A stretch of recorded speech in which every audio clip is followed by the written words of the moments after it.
Yo empecé a leer desde niñito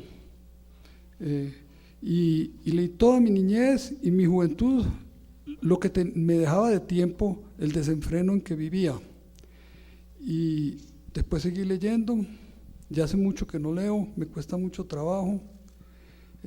Sigo queriendo mucho los libros, pero ni los quiero seguir escribiendo, porque yo escribo es por desocupación, porque no tengo nada que hacer con la vida, y ahora tengo la vida más vacía que nunca, y ya no leo lo que escriben mis colegas, no leo casi nada,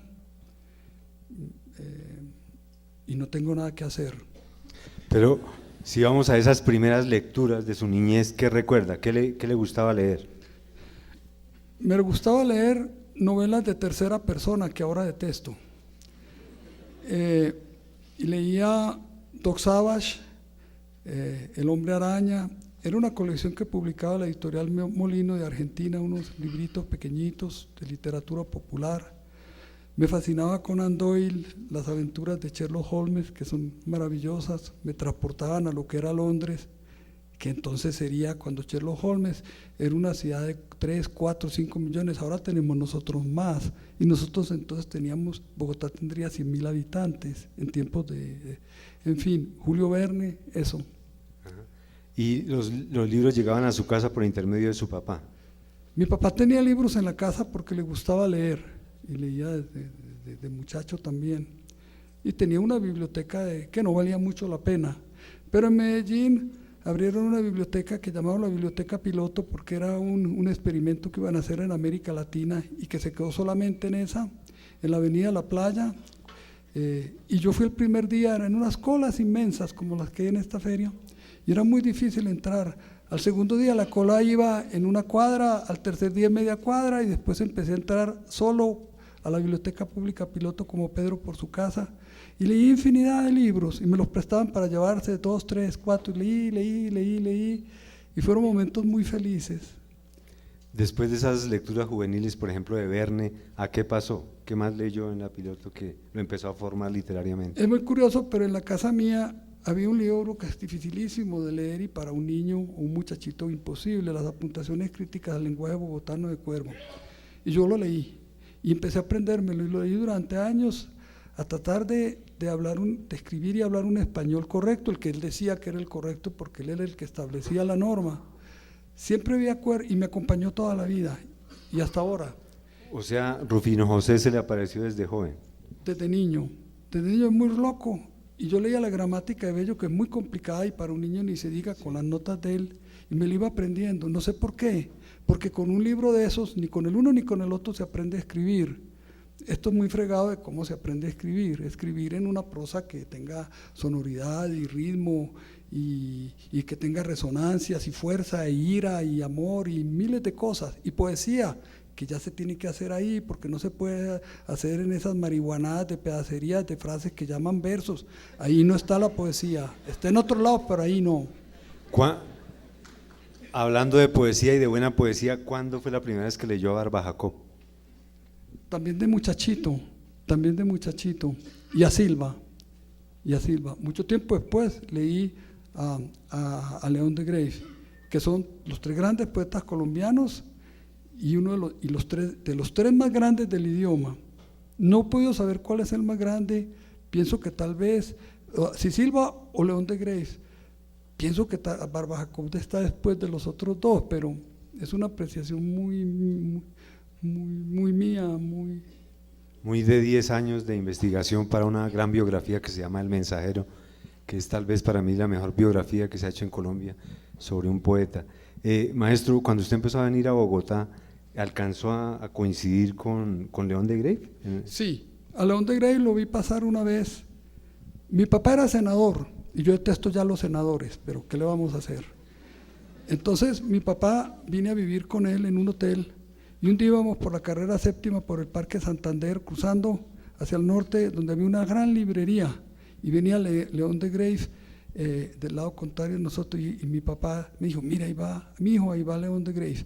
Venía él sacándose bizcochos viejos, se veían viejos del bolsillo y comiéndolos. Normal lo vi esa vez, y como lo vi esa vez y yo tengo una libreta de los muertos en que pongo a todos los que haya visto en persona una sola vez, aunque sea, y así sea a una cuadra de distancia, entonces ahí lo tengo. Entonces el que lea la libreta mía y va a encontrar a Sartre, a Juan Pablo II, etcétera, etcétera, y dicen, ¿qué tipo para conocer gente importante? Eso en poesía, está claro, en poesía, pero a esas alturas en novela, ¿cuál fue un referente que le haya indicado un camino? O por lo menos el camino contrario. No, ninguno. Yo estudié filosofía y letras en la Nacional un año, medio año en los Andes, y dejé eso. Y tenía grandes profesores, y los decanos de ambas, Rafael Carrillo y Cruz, habían sido discípulos de Heidegger. Pero a mí no me enseñaron a escribir ninguno de esos profesores fantásticos que tuve. El profesor Casa Manrique sabía todos los idiomas, era un viejito, un poquito más de lo que estoy yo ahora. Sabía griego, latín, sánscrito, árabe, hebreo, todas las lenguas modernas, dialectos americanos, lo que quiera. Pero ninguno me enseñó a escribir porque ninguno sabía escribir. Yo me enseñé, pero mucho tiempo después, cuando escribí ese libro ocioso, pero que para quien quiera escribir puede ser muy útil de luego hoy. No le estoy haciendo publicidad porque sería tener más competencia, simplemente porque esa sí le serviría. Me hubiera cambiado la vida si yo lo hubiera sabido. Eso lo descubrí en México después de muchos años de vivir ahí, que el idioma que yo tenía en el alma era el antioqueño, y que esto es un idioma muy grande repartido en 20 naciones, que hablan 400 millones de personas y que está llena de localismos en todos lados, y que yo tenía un idioma local en la cabeza. Entonces descubrí que había un idioma común.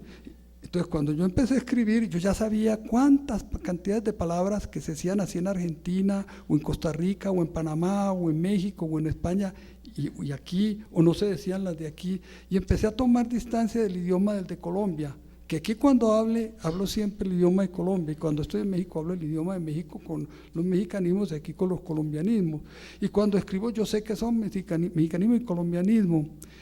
Esa cosa es curioso, pero no la saben las academias, las 22.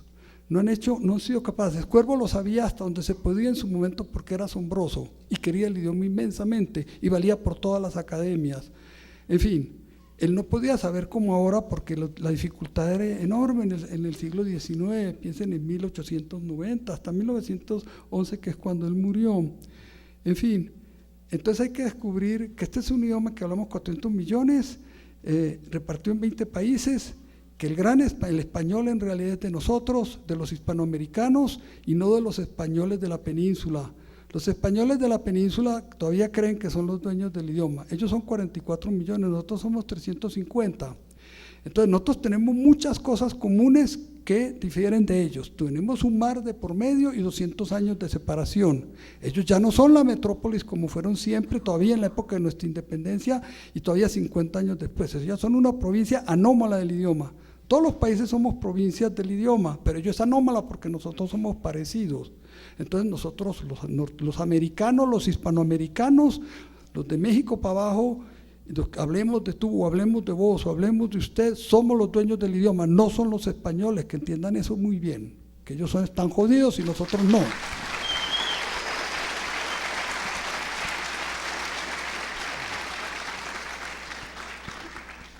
Pero antes de apropiarse del idioma para hacer su literatura, usted creyó en un lapso importante de su vida que el idioma era el cine. Estudió en Roma, intentó hacer sus películas, se las bloquearon aquí, las logró hacer en México. Estos días las están pasando por Señal Colombia, casualmente. Sí, mire, esa es una de las grandes equivocaciones de mi vida, si no es que yo he vivido toda mi vida equivocado, pero eso fue culpa de mis papás que me trajeron aquí, no mía. Yo me quedé creí en el embeleco del cine. Después de que estudié filosofía y letras, creí que el cine era el gran arte. No, era un embeleco del siglo XX y punto. Es un arte menor, no es arte, es un embeleco del siglo XX, un lenguaje abstruso, absurdo, en fin.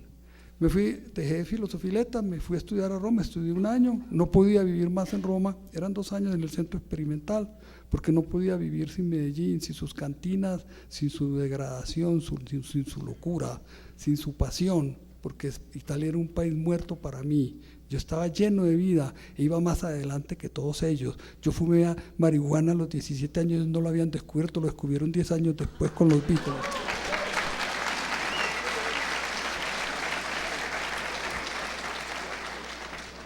Los bares destrampados que tenía Bogotá no los tenía nadie en Europa. Me equivoqué con el cine. Si yo hubiera tenido a Logoy, ese libro ocioso que les digo, en mis manos, no hubiera cometido esa equivocación. Hice el descubrimiento de Logoy de 2 cosas. Uno, esto que le estoy diciendo de la lengua española, que tenemos en el alma siempre todos y pensamos y hablamos y sentimos con el idioma local. Yo con el de Medellín, de Antioquia, algo, con el de Bogotá, algo, con el de la costa, porque somos todos colombianos y sentimos igual y nos es común el que vamos por los mismos cauces mentales. Yo no voy por los mismos cauces mentales con los argentinos, a quienes entiendo bien, ni con los mexicanos, ni con los costarricenses que están aquí tan cerca, ni con los venezolanos que están aquí tan cerca. Nosotros vamos por los mismos cauces mentales. Los costeños del norte, del Pacífico, los pastuzos, los de Santander, los de Antioquia, los de Cundinamarca, etcétera, etcétera, etcétera, tan distinto que hablamos, pero nos entendemos todos con muy pocas palabras y vamos sabiendo con oír hablar a la gente quién es quién.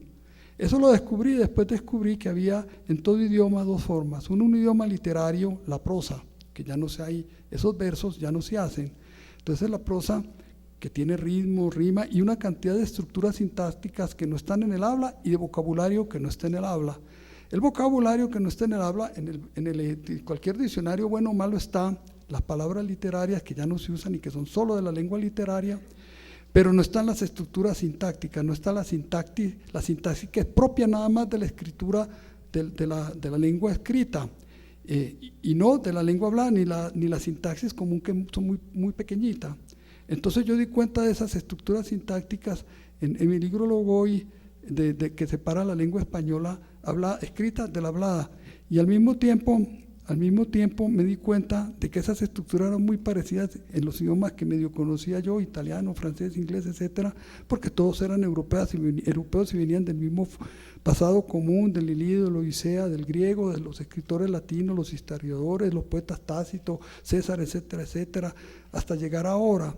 Entonces estaba ejemplificadas las cosas con frases de los idiomas que conocí. Si hubiera conocido más, hubiera podido poner más, hubiera podido poner ruso si supiera, alemán si supiera, los idiomas bálticos si supiera, todos indoeuropeos. No los puse porque no sabía. Tal vez eso hace muy difícil la lectura para que no se le indica que no debe ser así. En fin, pero esto es una cosa para escritores y no para el conjunto de ustedes. Pero ese descubrimiento del idioma literario, el Logoy, que es esa propuesta de gramática suya, yo creo que la mayoría de sus críticos no se han acercado a esas páginas para entender cómo primero usted investigó el idioma y luego lo llevó a los límites que lo lleva, incluso utilizándolo procas como arma literaria. Lo que pasa es que el idioma literario, del que doy cuenta en Logoy, casi nadie lo sabe y no lo conoce. Y ya pasó, digamos que es cosa del pasado. No era del pasado cuando la escribí, pero en escribieron los grandes prosistas del idioma, que son Mujica Lainez, el argentino, y Azorín, el español. Ellos sí sabían las estructuras. Ahora ningún escritor del idioma la sabe. Y tienen un vocabulario local, porque todos escriben en idioma local, los colombianos en colombiano, los mexicanos en mexicano, los españoles en español, ni se diga ellos que son tan soberbios. Sí, nosotros por lo menos somos humildes. Ajá, pero usted escribe en un español antioqueño, como usted dice, pero ya se volvió universal. Lo que pasa es que yo decidí escribir en lengua literaria, la que doy de cuenta en Logoy, vivificada por el idioma de Colombia, por el habla de Antioquia. Entonces yo escribo en un idioma literario vivificado por el ritmo y las palabras claves de Antioquia, porque como las novelas, que es el gran género literario, la novela, son las de las que dan cuenta de la vida, y la vida pasa en el lenguaje hablado. Entonces no puedo suprimir el lenguaje hablado de la novela, pero yo sé cómo hacerlo. Por ejemplo, yo sé en La Virgen de los Sicarios que parce no me lo va a entender nadie sino en Colombia, o patraciarse, o guaro por aguardiente, pero yo maliciosamente sé cómo hago estas cosas. Entonces decía, por ejemplo, en La Virgen de los Sicarios, esto lo digo para que mis lectores del serbo-croata entiendan. Evidentemente lo decía por molestar. Ahora fantásticamente acaban de traducir La Virgen de los Sicarios al serbo-croata, que no sé, ¿cómo habrán traducido eso? Pues, Aníbal, su hermano, me mostró el otro día una biblioteca donde hay ya casi 40 traducciones a 40 tipos de lenguas de sus obras, liderando La Virgen de los Sicarios. Esta semana hablé con Mariana Sipos, que le manda muchos saludos. Ella fue embajadora de Rumania en Colombia, sí, y está al frente de la traducción del Desbarrancadero al rumano. El Desbarrancadero y La Virgen de los Sicarios serán las primeras novelas suyas traducidas al romano. Entonces uno piensa, logró su cometido, logró llevar ese español antioqueño. Una pregunta, mundo. La señora que me mencionas es de lengua española. Es rumana, pero… Muy bien, porque si es de lengua española es imposible, porque uno no puede traducir sino al idioma de uno, salvo que fuera bilingüe. Pero ha investigado y entiende los giros, por ejemplo, sí, los giros es lo de menos, los giros es lo de menos, porque los giros se los puede preguntar a los hablantes o al autor, o si ya se murió, buscar los hablantes que sobreviven, lo que sea. Eso no es el problema. El problema es que hay que dominar el idioma al cual se traduce. Entonces, si uno lo va a traducir al rumano, tiene que conocer el rumano, escribirlo muy bien, y es muy difícil. La traducción es un milagro. Y la traducción de cada dos idiomas, de cada par de idiomas, plantea problemas distintísimos. Por ejemplo, traducir del español los libros míos al francés son fáciles, y un poquito menos al italiano, contra lo que parece, al inglés se vuelven imposibles casi. Ya ni se diga al alemán y a todos estos otros idiomas, ¿cómo van a traducir? Miren, por ejemplo, el traductor de La Virgen alemán fue a buscarme a México y ya lleva la primera mitad de La Virgen traducida. Me dijo, mira, estoy en muy grandes problemas. Uno es, por ejemplo, la muerte tú la estás personificando, como es en español y como es toda la lengua española, en una mujer, y la pones como una mujer embarazada, la insultas, etcétera. Pero el problema es que la muerte en alemán es un hombre. Evidentemente la muerte en alemán es un hombre, y en todos los idiomas germánicos, o sea, también en el noruego, en el sueco, en el inglés, aunque el inglés no tiene el género tan definido. Pero entonces, ¿cómo lo representa? Un problema insoluble. Otro problema es que ustedes tienen muchos insultos y nosotros no tenemos.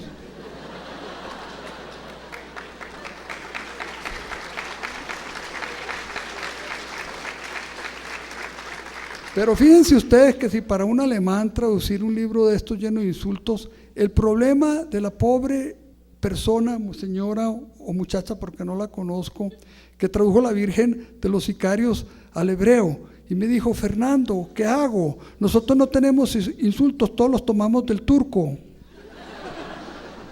La traducción es un milagro y no sé qué quede. Lo importante es llegar al idioma, no que lo traduzcan a uno. Bueno, pero son 40… No, son menos de 20, por ahí. ¿Sí? 20, sí. En todo caso, ¿qué siente cuando se salió con la suya con su idioma literario? Yo escribo solo para la lengua española, las novelas. La literatura, pues no los libros científicos que tendrían que estar en inglés, y solo en inglés porque es la lengua franca de la ciencia. No, a mí no me interesan las traducciones, porque no las escribí para ellos. No sé qué pueda quedar, ni qué traducción me toque, ninguna. Hay dos traducciones, por ejemplo, al portugués, una al brasileño y otra al de Portugal. Empiezo a compararla, una no tiene nada que ver, dos idiomas, del mismo idioma, ¿no? Nunca se sabe. Entonces yo ni las veo. Digo, qué horrores habrá ahí, que va, además ni lo sé ni nada, ni me preocupan.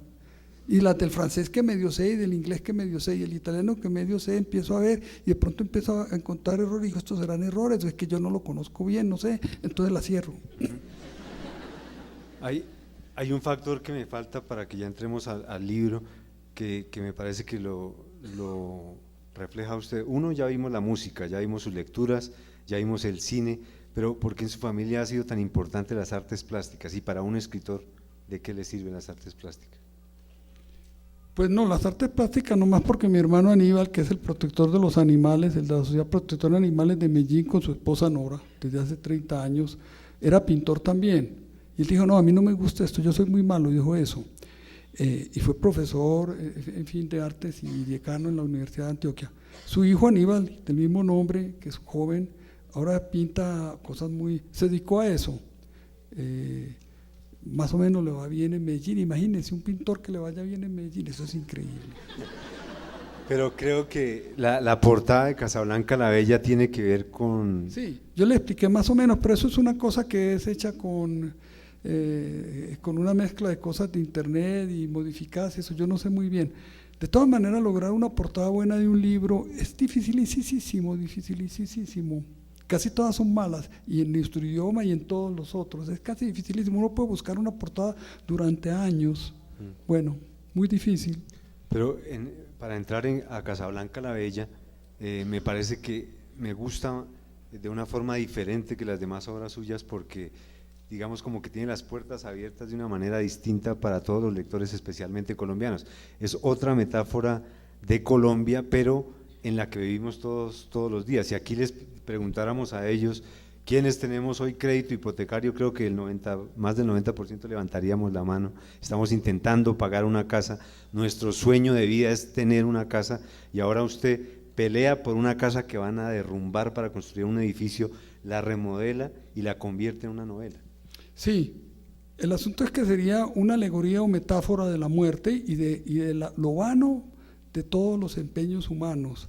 Entonces, el tipo no tiene nada que hacer, se va a morir y se va a reconstruir esta casa que lo hubiera querido. La conozco desde niño, la veía desde enfrente de la mía, de mi familia. La voy a reconstruir para que quede la última que queden en este barrio que ya tumbaron todo.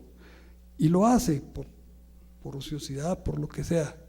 Y el día que la construyen, entroniza el corazón de Jesús, como se hacía en Antioquia, como se hacía en mi niñez. Y al día siguiente al amanecer lo despierta las piquetas, las piquetas y las máquinas tumbadoras, y están tumbando la casa de al lado, la otra que quedaba, la de los evangélicos. Y la piqueta tiene un brazo que yo conozco, la pluma que se mueve así, toma un muro y se lo lleva, porque así tumbaron las de mi casa, la de enfrente, para hacer los dos edificios que tiene al lado y lado. Y vi tumbar los muros, el brazo hace así y se derrumba un muro que costó meses hacerlo, ¿no? Y a veces se le va la mano al tipo porque es un irresponsable o está marihuanado, borracho o enguayabado, y se lleva a la otra casa. Así terminé el libro. No lo compren, que ya saben el final.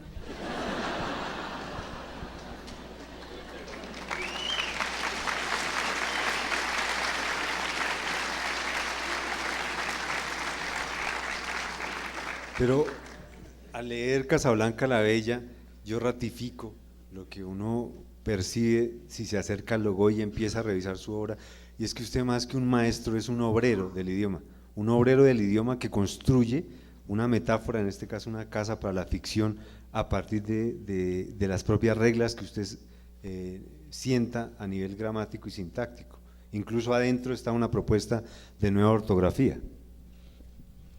Hay muchísimas cosas. El problema que yo tengo de verdad es que a mí me da vergüenza que los libros los tengan que comprar, porque la gente no sabe qué se va a encontrar. Y yo decidí escribir para muy poca gente. No es porque sean ignorantes o brutos o lo que sea, no, es que es muy difícil leer libros y comprar libros, muy difícil en un país tan pobre como el nuestro, que cuesta tanto trabajo ganar el dinero para un libro. Incluso es tan dolorosa la realidad nuestra, tan dramática, que digo yo, ¿y por qué no se lo gastan mejor en aguardiente para que pasen un momento de descarga del dolor y del trabajo? Entonces ya a mí me da mucha vergüenza el asunto de engañar a nadie, porque no puedo engañar a nadie. Evidentemente los libros no se pueden regalar, porque, y menos piratear, porque el editor le costó el papel, la impresión, el levantamiento del texto, etcétera, la portada, etcétera. Entonces, si no, no existirían los editores. Entonces, evidentemente, los libros hay que comprarlos. El problema de nosotros es que no tenemos plata para comprarlos, así quisiéramos. Bueno, para mí el problema es que sé que no les va a interesar a muchos, porque no los van a entender, porque no tienen por qué entenderlos, porque no hay razón para que lo entienda, no hay razón para que un ingeniero entienda un libro de estos ni sepa de literatura, aprecie unas cosas que no tiene por qué, ¿me entiendes? Entonces me da vergüenza, digo, hombre, los estoy engañando, ¿qué está pasando? Nunca sabemos, nunca sabemos. Esa sí es la verdad del asunto mío. Casi siempre la prioridad es pagar la cuota de la casa. ¿La qué? La cuota de la casa es lo primero.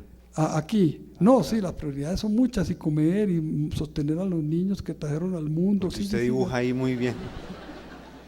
Porque usted dibuja ahí muy bien ese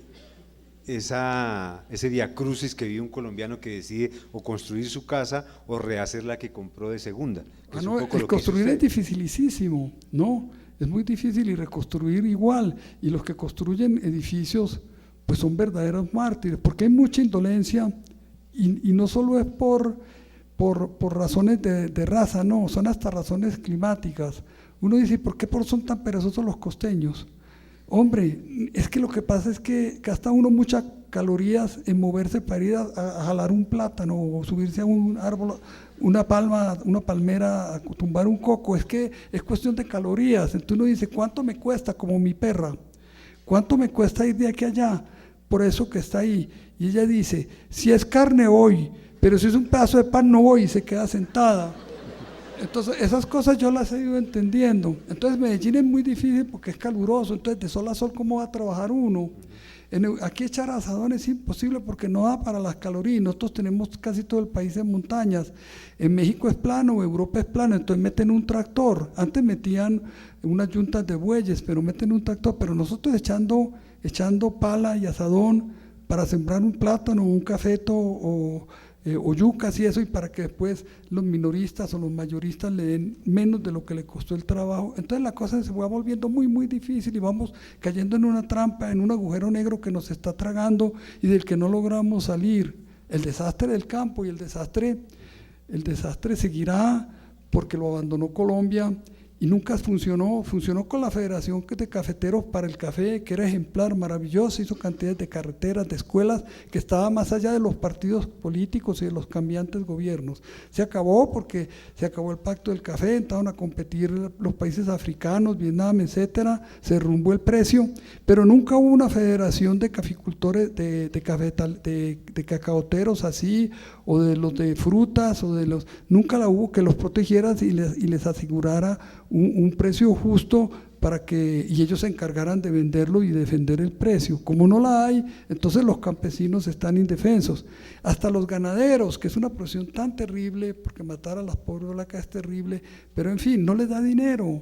Nunca las fincas han dado dinero. Los pobres terratenientes que tanto odiamos y que son paramilitares tantos, están jodidos porque eso no da nada.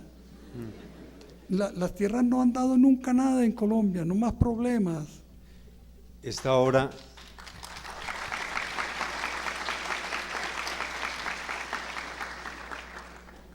ya es esa que usted quería reflejar en el desastre que es Colombia. Esta ya es una primera parte del desastre que usted quería reunir en una novela.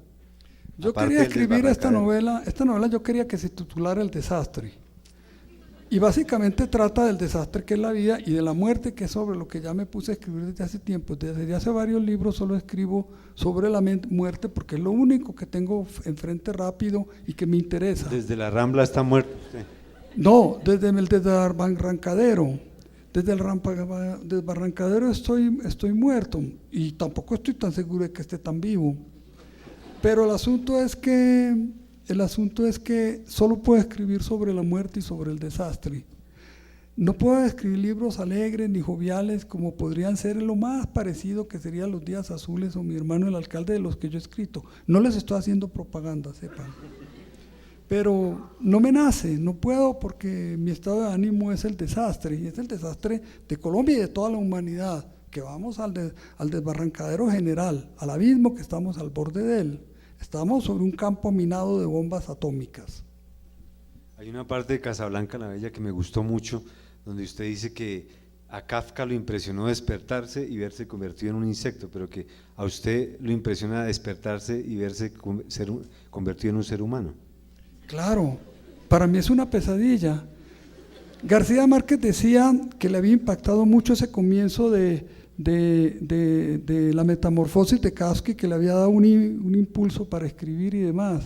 Yo también leí la metamorfosis, pero dije, pues que yo no necesito convertirme en un estudiante para estar en la pesadilla, yo ya estoy en la pesadilla. En esa parte de Casablanca la Bella, donde usted trae a juicio el uso que le estamos dando al idioma, ¿por qué decide insertar en ese tema esa propuesta de nueva ortografía? ¿Por qué quiso meterla ahí? Mire, la propuesta es muy vieja. La propuesta la hizo Gonzalo Correas, contemporáneo de Cervantes, en el siglo de oro, o sea, por 1810. Gonzalo Correas propuso en España, cuando España era todo el idioma, que el español se escribiera con ortografía solamente fonética, porque el español es un idioma que nosotros escribimos con una mezcla de dos cosas, la ortografía etimológica y la ortografía fonética. El inglés casi todo es etimológico, o sea, más difícil. Entonces, por ejemplo, nosotros escribimos hombre con H. ¿Por qué? Porque viene de homo del latín, de donde vino la palabra, y seguimos sosteniendo la H. La H no tiene razón de ser.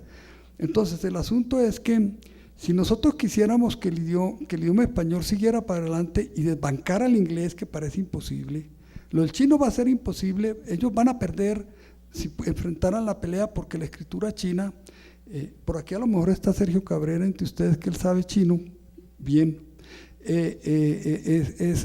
se tarda uno una vida para aprenderla, ¿no? Con esa no puede llegar a ser idioma universal. El inglés es idioma universal ahora, pese a una escritura dificilísima, porque es básicamente una escritura etimológica, ¿no? La de nosotros es menos difícil porque es etimológica y fonética. Por ejemplo, ¿por qué vamos a escribir guerra con una U? Para distinguirla de general. ¿Y por qué no escribimos general con una J? En fin, la propuesta que hizo Gonzalo Correas en el siglo de oro era escribir con un fonema, con un sonido, con una sola letra, ¿no? Les pongo un ejemplo. La letra ñ es una N con una rayita arriba, solo la tiene el español. El catalán no la tiene, entonces escribe España con H o con Y, el portugués al revés, España o España en el catalán, el francés España, GN, el italiano España con GN, entonces ellos no tienen la ñ. Entonces la ñ nos resuelve el problema de dos letras, están viendo que son dos letras para un sonido, nosotros vamos ganando en la ñ. Entonces la reforma es muy fácil hacerla. La reforma sería facilísima hacerla, y hay que hacerla porque así están escribiendo los muchachos que son la gran población de nosotros, de la lengua española, en los celulares, en el internet, y que es como tiene que ser, ¿no? Y están con las abreviaturas van y vienen, porque uno puede poner el señor con SR y después desaparece y no sabe qué quería decir eso dentro de 20 años, pero en fin, lo que sea, ellos tienen el problema del teclado, que en el teclado no tienen las letras que necesitarían, que pues serían dos más, apenas, ¿no? Y nosotros podemos suprimir la Z, porque nosotros en toda América no tenemos la Z, escribimos zapato y decimos zapato, los españoles sí, ellos escriben zapato, que se jodan los españoles, que ellos son provincia anómala del idioma. Tenemos que hacer la reforma para el hispanoamericano.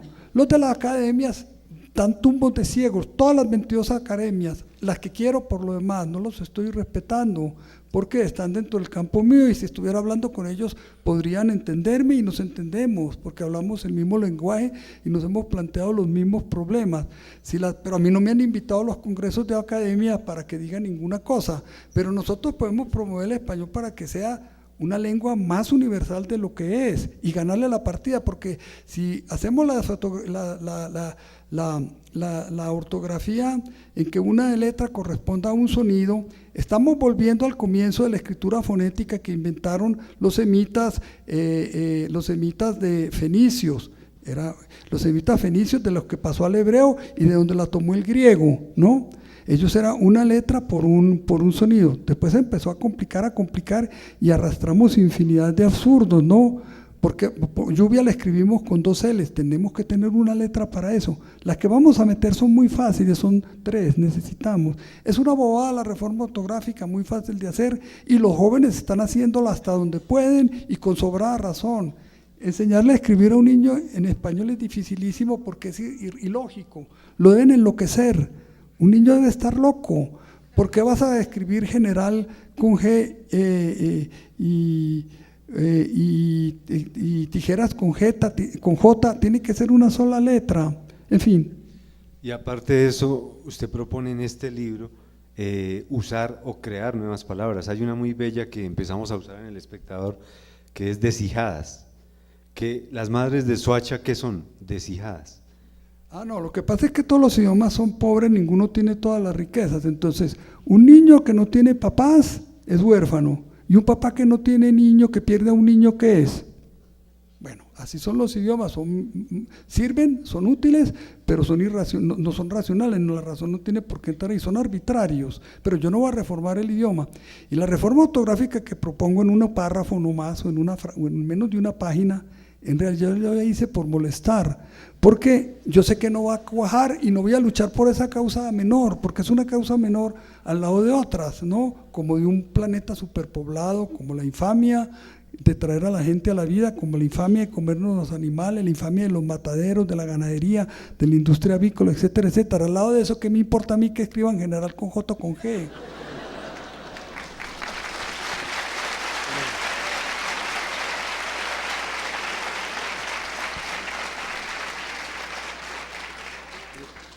Otro factor en su literatura que me parece clave es el tema de la investigación.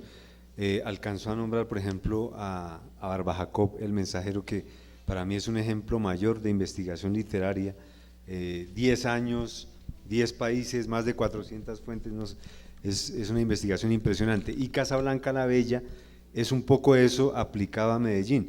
Me impresionó cómo en esa cruzada suya contra los constructores investigó la historia de cada una de las casas que fueron arrasadas por los edificios y la vida de esas familias. O sea, ¿cuánto tiempo le requirió? No, eso era muy fácil porque mis hermanos que viven ahí enfrente me dijeron, esta era de tales y tales y tales, y te la tomaron así, y a este lo mataron por la ventana, le mataron al niño, y este se pegó un tiro en la cabeza, y este le explotó una bomba. Pero entre tales y tales, estamos hablando de… es que lo interesante de este libro es que no son 4 vecinos, son decenas de familias, claro, de vecinos. Porque fueron tumbando todas las casas de Laureles. Ajá. Y lo están convirtiendo en edificio porque se acabó el terreno en Medellín, porque no caben en el valle, porque esta ya es una ciudad, Medellín, una ciudad de más de 3 millones, no caben, y están amontonados en las montañas que se vienen abajo, y ya se le están viniendo abajo a las casas de los ricos, por eso pasó como la zorra del Space. Corro. Sí, ese por mal construido. Esa es otra cosa, pero es porque se les viene la montaña encima y se arrastra con todos, ricos y pobres. Claro. ¿Para dónde vamos si seguimos construyendo para arriba? Háganle 2, 3 pisos a las ciudades y a las montañas a ver a dónde los acomodan, pero ¿con qué los alimentan? ¿Dónde van a sembrar los cultivos? Si no alcanza el planeta para sembrar los cultivos para sostener a 7.000 millones que somos ahora, y cuando seamos 12, no vamos a llegar a 12, esto lo volamos antes. Y eso… En Bogotá, que es una sabana, pues siguen construyendo, pero en Medellín, pero esa la llenan en Medellín, que es una caldera. Claro, pero la sabana de aquí la llenan en 3 o 4 años más y siguen con los llanos orientales y los llenan. ¿Y de qué van a comer? ¿Dónde van a sembrar la comida? Le han ofrecido por su casa, porque ahí faltan 2 edificios, el de Casaloca y el de Casablanca. Yo no soy negociante, y si esa casa la tumban, como dije, porque queda al lado otra, para construir un edificio y me la tumba, me tiene sin cuidado. Yo no estoy apegado a cosas materiales, me tiene sin cuidado. Esa casa me dio un libro ocioso, lo que quiera, que no estoy promoviendo, por favor, pero me dio un libro, me llenó el tiempo, y eso sí es una riqueza para mí. La casa que la tumben me tiene sin cuidado, yo no me voy a pegar a una casa ni a nada material. ¿Qué proyectos precisamente? Usted dice, lo que me mantiene teóricamente vivo es escribir, porque no tengo más que hacer. Después de Casablanca la Bella, ¿qué lo atrae más allá del desastre? Es un problema porque yo no puedo escribir un libro así, porque yo solo puedo escribir en primera persona, me refiero a las novelas, ¿no? Me refiero a las novelas, solo puedo escribir en tercera persona, no puedo escribir como escribía García Márquez en tercera persona como narrador omnisciente, o Vargas Llosa, casi todos, no puedo escribir así, estoy limitado y no quiero. Una de las peleas que he cazado en la vida es la novela del narrador omnisciente, la de Balzac, Dickens, Dostoyevsky, etcétera, la de tercera persona del que lo sabe todo. Yo no sé ni qué me está pasando a mí en la cabeza, hombre, que es un caos. Yo no solo puedo escribir así y escribir y decir, yo me morí en primera persona, no se puede. Laure, por ejemplo, escribe en tercera persona, bajo el volcán, su personaje es el cónsul inglés, y el cónsul inglés lo tiran por un rodadero al final, que vive borracho tomando mezcal, lo tiran por un rodadero y Malarkin cuenta lo que él siente en ese momento de que lo tiraron por un rodadero, por el rodadero en el momento de morir. ¿Quién ha vuelto de la muerte? Es un absurdo la mentira de la novela en tercera persona. Es que hay convenciones de convenciones, hay convenciones inaceptables, y la base de nosotros es que estamos muy encerrados en nosotros mismos y más o menos nos entendemos como ustedes me están entendiendo ahora a mí, pero usualmente estamos solos en un caos mental cambiante, solicitados por miles de cosas en todo momento, por ruidos que hay en la calle, un carro que frena, una bomba que estalla allí, a uno que putean, etcétera, etcétera, etcétera, o los recuerdos de la infancia y los dolores, etcétera. Somos un caos que ni siquiera podemos reproducir, y reproducirlos con el monólogo interior, que era un procedimiento de la novela, es también tan mentiroso como el narrador omnisciente. Es muy difícil la cosa en que me metí yo, porque yo le puedo cazar la pelea al gobierno y hasta tumbarlo, pero lo de la literatura, revolucionarla, es dificilísimo.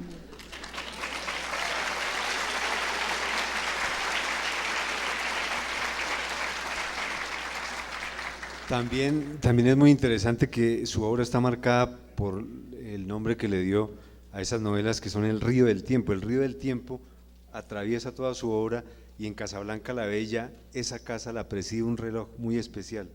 ¿Qué significa? Sí, ese reloj tú lo conociste. Ese reloj es un reloj que era lo único que quedó de la finca Santanita de mis abuelos, de mi abuela, que es a quien más he querido, Raquel Pisano, y que está en los días azules y en mi corazón, y que estará en el momento en que me muera. Ese reloj es lo único que me queda de ella. Es el tic-tac que le queda a su vida. Así es. ¿Y por qué le parece tan importante como opera literariamente en Casablanca la Bella? Un reloj le está contando a uno el tiempo que le queda, no el que pasó, el tiempo que le queda. ¿Cuánto? El reloj era el que estaba en los días azules, en el fuego secreto, dando las horas en esas novelas, dando las horas en mi recuerdo. Mi hermano Carlos quedó con él y me lo regaló. ¿Y usted lo reparó? Y lo reparé porque no funcionaban las campanas, algo era muy bobo, y siguió funcionando el reloj. Hay que darle cuerda cada 24 horas. Y tiene un timbre como de cementerio, como un llamado de la muerte.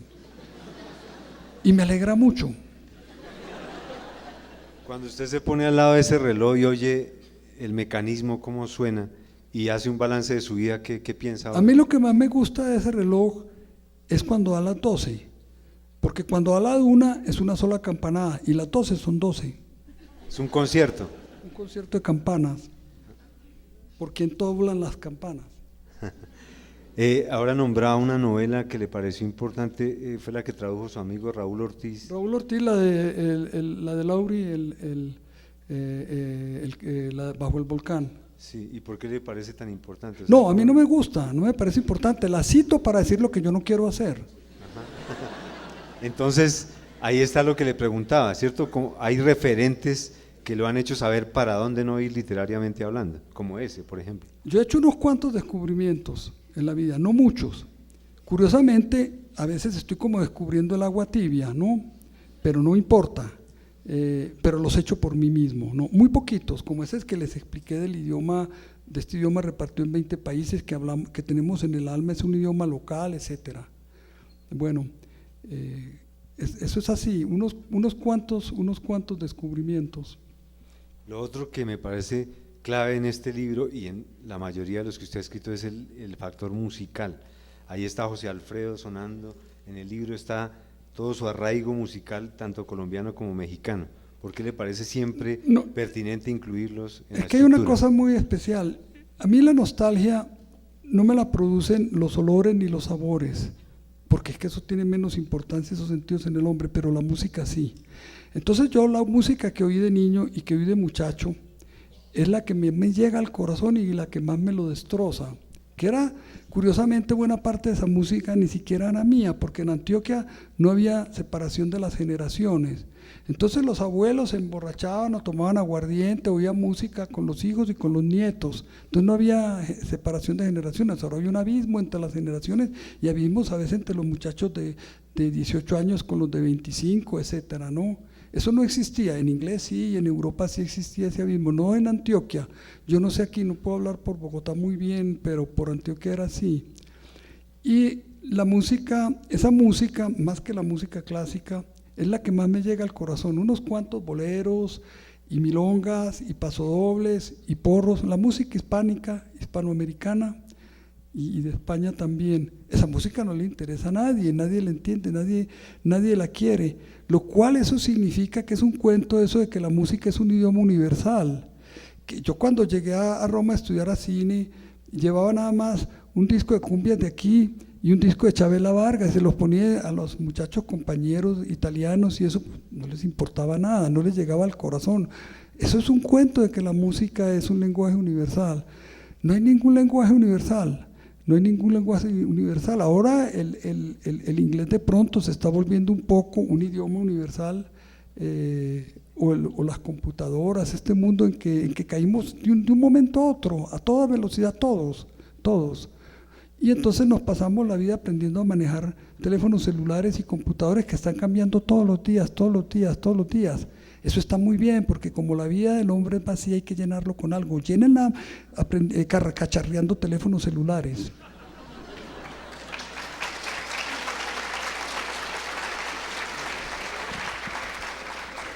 Pero ahora lo veo, maestro, con una flechita, por ahí lo vi con una flecha. ¿Es su primer teléfono celular? No, este teléfono celular yo no lo sé manejar, aquí lo traigo y de pronto me suena y no lo sé cómo apagar, no sé cómo apagarlo, pero es que lo necesitaba porque ya no se puede vivir sin eso. En el mundo en que estamos obligados a todos. Entonces ustedes están viendo la tragedia tremenda que está pasando ahora. Es que antes los viejos lo sabían todo, ahora no, los viejos tienen que estar aprendiendo todo, cómo funciona todo, como si fuera un niño de 5 años. La ventaja que tiene el niño de 5 años, de 7 años, pongámosle, de 8, de 10, de 9, es que como está rodeado de niños iguales que ellos, están cacharreando, entonces uno de ellos descubre una cosa y se las enseña a otro, y si uno le enseñan a manejar, esto es muy fácil, esto es así, pero un viejo, como el viejo está solo, ¿quién le enseña? Entonces los viejos, no es que los niños sean maravillosos para esto, son iguales, lo que pasa es que todos se enseñan unos a otros, porque no hay escuelas para aprender a manejar aparatos. Además, como están cambiando a cada momento, cambiando las reglas de juego todo el tiempo, entramos en una locura, pero en esa estamos, esa nos arrastra como tantas otras en que vienen de las últimas décadas. Se supone que esa última mirada a la vejez, usted la hizo en El don de la vida. Esa fue como su última radiografía de lo que significa ser viejo. Pues es que la gente, pues claro, la vejez, la gente que está enamorada de la vida quiere llegar a ser viejo, porque tiene que escoger o entre ser viejo o morirse, ¿no? La gente que esté enamorada de la vida. De todas maneras, todas las etapas de la vida son muy difíciles. Es que ser niño es muy difícil, y ser adolescente, y ser joven. Y aquí, y en Estados Unidos, y en Japón, y en Corea del Sur, cómo sufren estudiando el régimen tiránico que hay en esos dos países, por ejemplo, que han llegado a ser potencias mundiales. Nosotros somos de manga ancha, vivimos mejor, más felices, en medio de un caos, de una locura. Al final de cuentas, a lo mejor tenemos más razón nosotros que ellos. Tal vez es mejor el desorden y la locura que un orden tan grande, y que esos países puedan llegar tan arriba y nosotros sigamos tan abajo. Pero les voy a decir una cosa. Nosotros hemos sido siempre una rémora de la humanidad, nosotros siempre hemos ido atrás. Nunca hemos ido adelante. Les voy a decir cómo vamos a poder ir adelante el 20 de mayo, el domingo 20 de mayo. Votando en blanco.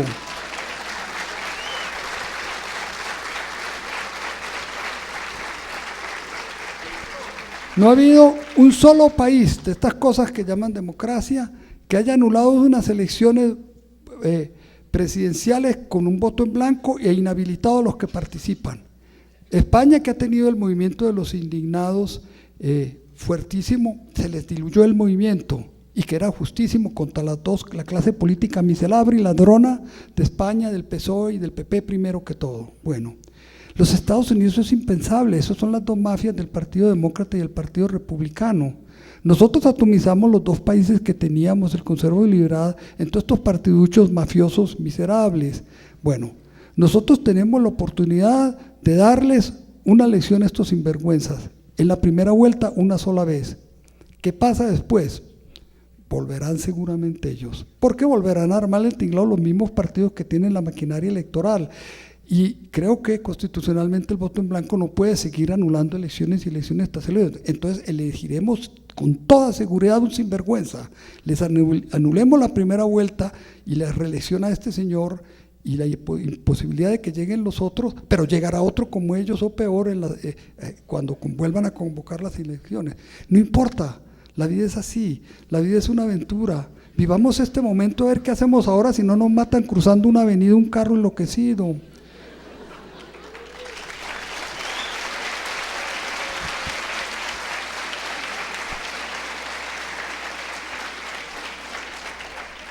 Ya que se me metió en lo político, le voy a recordar algo. Usted votó por Carlos Lleras Restrepo, ¿no?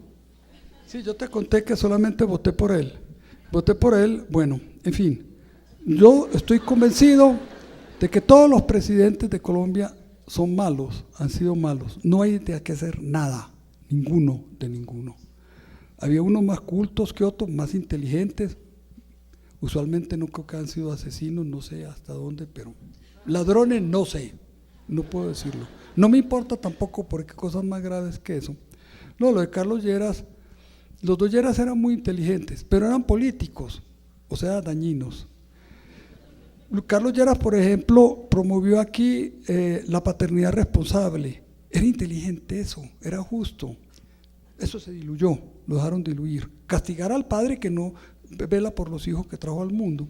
Cuando vino Pablo VI, que fue el segundo viaje que hizo a otro país por fuera de Italia, y que a mí me tocó verlo aquí, la plaza de Bolívar llena, llorando, delirando por él, viendo a este mentiroso, el de la Humane Vita, que prohibía, que solo permitía el sexo, ya no digo dentro del matrimonio, solo destinado a la reproducción. No hizo sino una encíclica que se le vino afuera al suelo por la repulsa de todos lados, pero Wojtyła, el polaco, Juan Pablo II, la revivió todo esto y siguió con el mismo cuento, en un mundo superpoblado.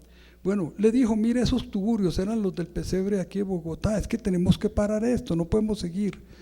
Entonces tendría Colombia, esto fue en el 68, ¿qué tendría? Tendría 12 millones, 14. Entonces miren, vamos en 47. ¿Por quién volvería a votar? No, nunca. Por el voto en blanco siempre.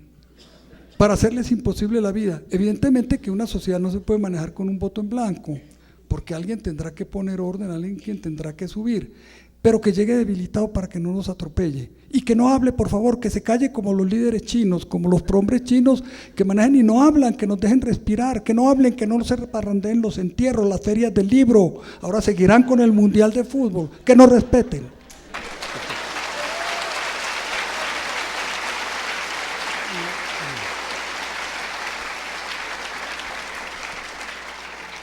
Usted se podía quedar tranquilito en su apartamento en México tocando piano, caminando con la perra por la circunvalar. ¿Por qué le dio por meterse en política y venir con el discurso del voto en blanco? No, es que yo no me estoy metiendo en política.